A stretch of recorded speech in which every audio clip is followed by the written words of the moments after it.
This is a parliamentary dictation with a speed of 80 words per minute taken from Progressive Shorthand Monthly, May 2025. Exercise 1. Please like, share and subscribe. Ready? Sir, a new feature is being introduced in the Companies Act which was never there before.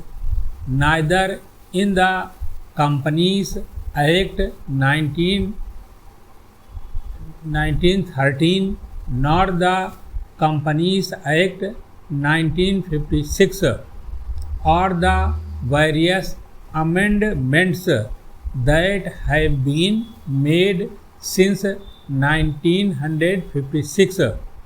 Only an abridged form of the profit and loss account and the annual report will be sent to the shareholders, and on payment of fee, he will be entitled to get the full report as he is getting now.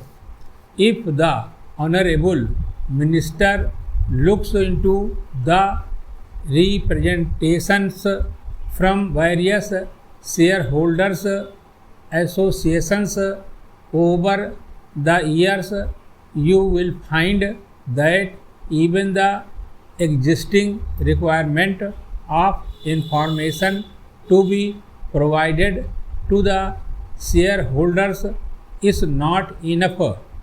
In fact, shareholders associations have already represented that the information given to them should be much more specific.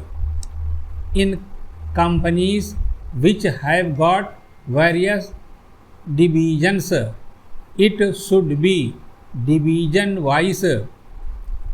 There are a lot of other features which they have pointed out from time to time.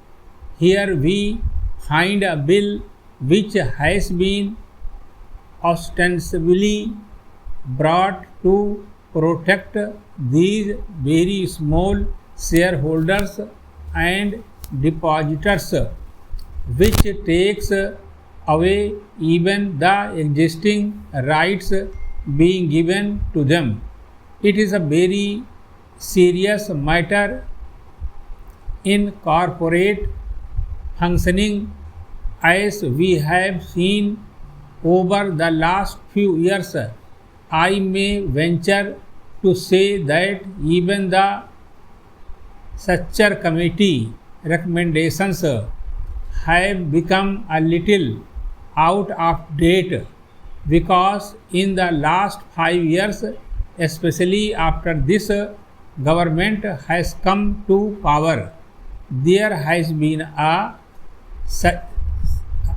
sea change in the operation of the corporate sector.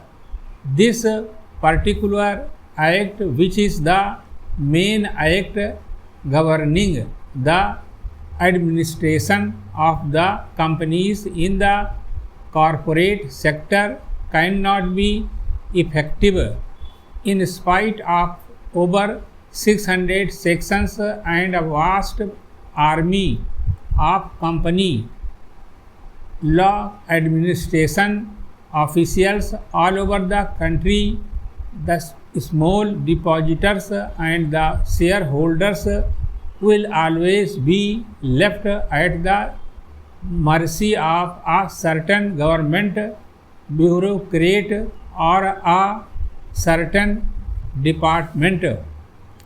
For instance, in spite of all these powers which the company law board enjoys, This particular amending will says that certain powers will be shifted from the High Court to the Company Law Board. It makes no difference. The ultimate authority is the government. The Company Law Board will be executing its decisions through the government. Now I want to know, if the company law is effective, then how we have got massive cases of duping. The investors are totally taken for a ride. Stop.